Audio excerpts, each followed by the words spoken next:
Good morning students. आज का chapter है संधि। संधि किसे कहते हैं और संधि विच्छेद का मतलब क्या है और संधि का अर्थ क्या है, ये सभी आज हमें सीखना है। सबसे पहले आप ये भी इसकी डेफिनेशन सीख सकते हैं। संधि दो शब्दों से मिलकर बना है, या सिंपल डेफिनेशन वर्णों की समीपता को संधि कहते हैं। इस प्रकार भी आप इसे याद कर सकते हैं। अब संधि शब्द का अपने आप का विच्छेद सम प्लस धी। सम इसमें उपसर्ग है और धी इसमें धातु है, जिसका अर्थ होता है मिलना। संधि मिलना, एक आपस में शब्दों का मेल मिलाप। हमारी हिंदी भाषा में संधि के द्वारा पूरे शब्दों को लिखने की परंपरा नहीं है, लेकिन संस्कृत में संधि के बिना कोई काम नहीं चलता। संस्कृत की व्याकरण की परंपरा बहुत पुरानी है। संस्कृत भाषा को अच्छी तरह जानने के लिए व्याकरण को पढ़ना जरूरी है।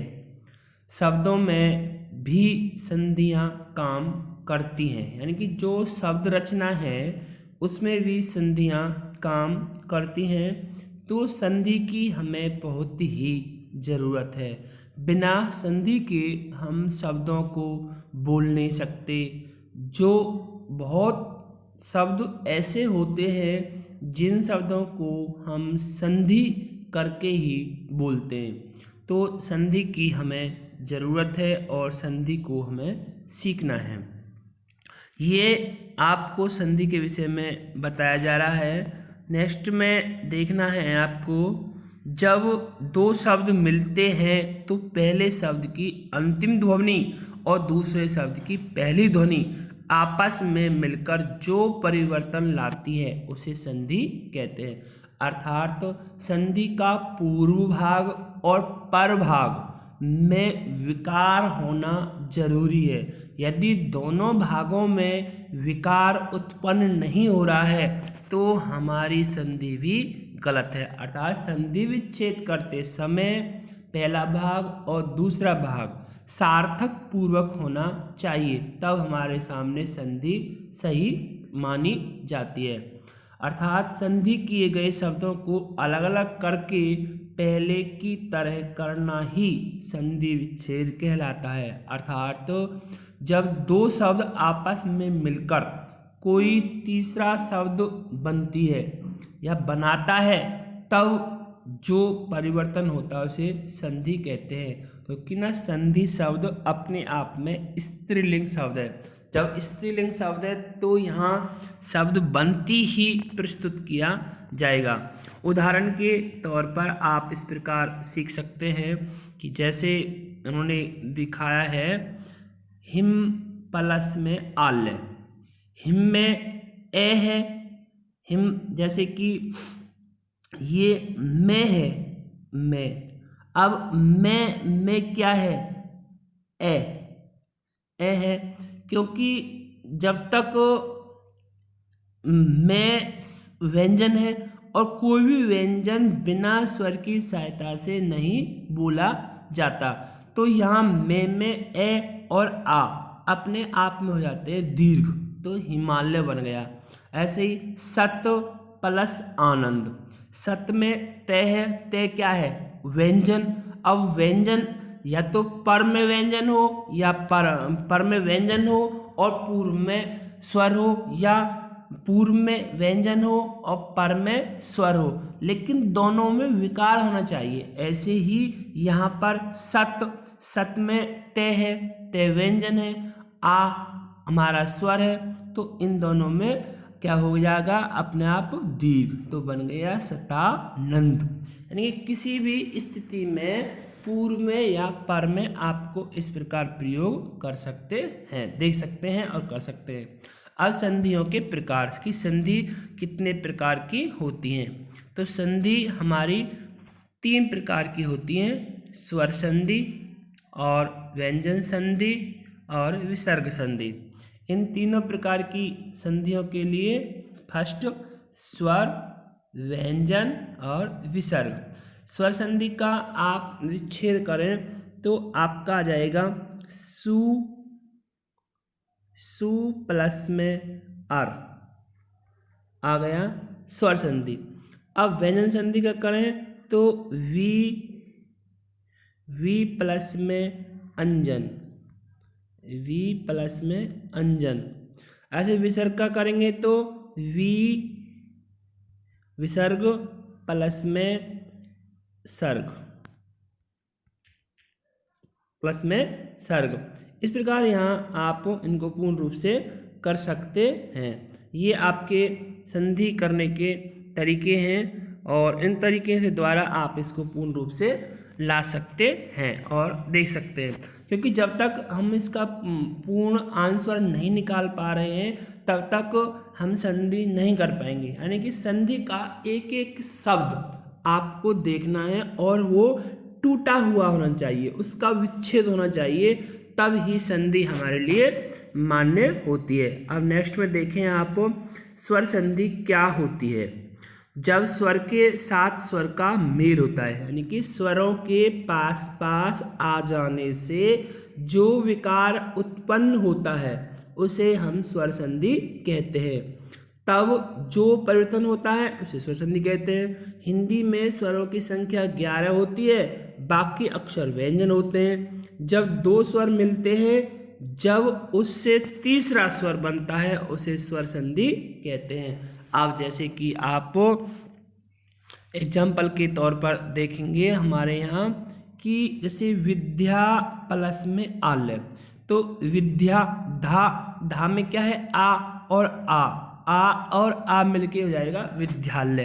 यानी कि ऐसे ही आप यहाँ पर रखें विद्यार्थी शब्द, आप यदि यहाँ रखेंगे ना विद्यार्थी शब्द तो विद्यार्थी भी शब्द में इसी प्रकार का होगा विद्या प्लस में अर्थी, विद्या को ग्रहण करने वाला। तो इस प्रकार आपको करना है और इसकी डेफिनेशन में सिंपल रखना है, स्वरों के पास, स्वरों के पास या स्वरों के साथ स्वरों का मेल होता है। यह सिंपल सी रखें, स्वरों के पास पास आ जाने से जो विकार उत्पन्न होता है उसे हम स्वर संधि कहते हैं। इस प्रकार आप रखते हैं और स्वरों की संख्या आप जानते हैं 11 होते हैं और व्यंजनों की संख्या आप जानते हैं कि व्यंजन कितने होते हैं हमारे 33।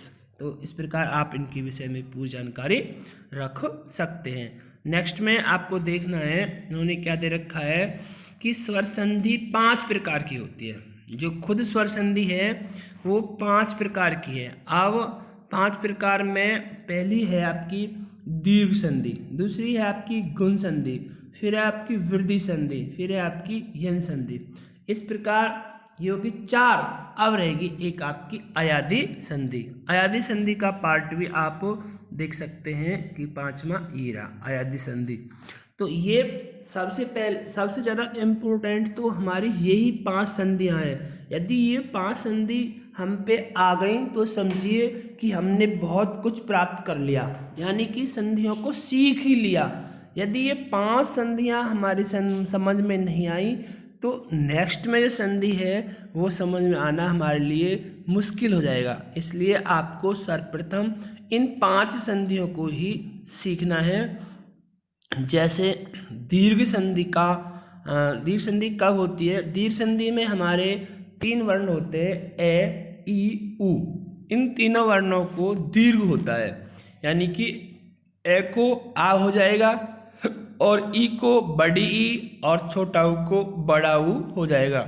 ये के साथ आपको करना है। इसका एक संस्कृत में भी सूत्र है, जैसे आप देख सकते हैं कि संस्कृत में सूत्र क्या है कि एक सूत्र है अकह सवर्ण दीर्घ, यानी कि अकह सवर्ण दीर्घ अक प्रत्याहार के बाद अगर स्वर्ण हो तो मिलकर दीर्घ बनते हैं। दूसरे शब्दों में हम कहें तो जब 2 सुजातीय स्वर सुजातीय स्वर आसपास आते हैं तब जो विकार बनता है उसे सुजातीय दीर्घ स्वर भी कहते हैं। इसी को स्वर संधि का दीर्घ संधि कहते हैं।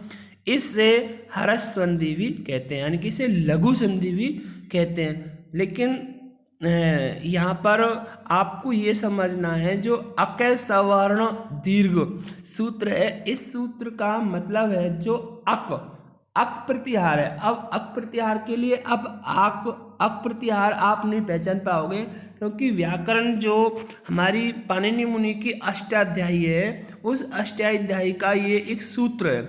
अब इस सूत्र की सहायता से आप इन संधियों को आसानी से सीख सकते हैं। लेकिन इससे पहले आपको व्याकरण के बहुत ज़्यादा सूत्रों की याद करने की ज़रूरत है। जैसे अक सवर्ण दीर्घ है, तो इससे पहले आपको पाणिनि मुनि के द्वारा जो प्राप्त किए हुए 14 सूत्र हैं, उन 14 सूत्रों को याद करना होगा। उन 14 सूत्रों की सहायता से 42 प्रत्यय बनते हैं, तब उन 42 प्रत्ययों को याद करना होगा। तो इस प्रकार आपका बहुत ज़्यादा समय लग जाएगा और एक वो लंबा शिक्षण भी है। आपको सूक्ष्म करना है, तो सूक्ष्म के लिए मैंने आपको पहले बता दिया है, केवल आपको इतना ध्यान रखना है, जहाँ ए है उसको आ हो जाएगा, यानी कि ए को आ हो गया और आ को भी आ होगा अपने आप ही।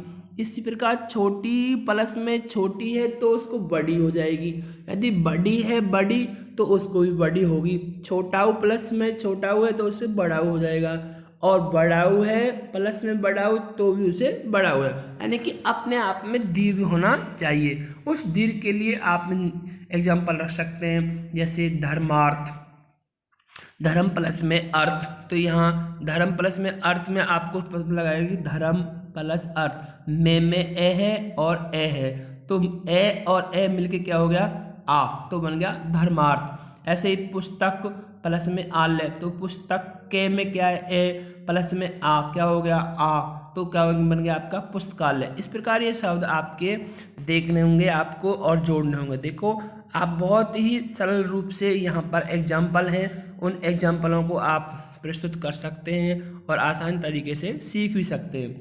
जैसे विद्या प्लस में अर्थी, तो विद्यार्थी, विद्या को ग्रहण करने वाला। रवि प्लस में इंद्र, रविंद्र, रवि के समान जो है इंद्र। ग्रीस, ग्री प्लस में ईश, पहाड़ रूपी भगवान। मुनि प्लस में ईश, मुनि के समान जो भगवान मुनीश, मुनि जमा में इंद्र, मुनीन्द्र। तो इस प्रकार आपको भानु प्लस में उदय, भानुद्य, यानी कि ये अपने आप में क्या हो गए, दीर्घ। जो वर्ण अपने आप में दीर्घ हो जाता है वो हमारे लिए केवल दीर्घ संधि का ही एक एग्जाम्पल है। आप इसके लिए ढेर सारे एग्जाम्पल अपने आप भी अपनी पुस्तकों की सहायता से बना सकते हैं और उन्हें पूरा कर सकते हैं। जैसे कि भानु प्लस में उदय, भानुद्य हो गया। वधु प्लस में ऊर्जा, वधूर्जा हो गया। विदु प्लस में उदय, विद्या हो गया। अब यहाँ पर आपको ध्यान करना है, यहाँ पर इस प्रकार कैसे हो गया, तो यहाँ पर विदु शब्द होगा, ये विद नहीं होगा, विदु शब्द होगा, प्लस में उदय होगा, तब विदुद्य शब्द होगा।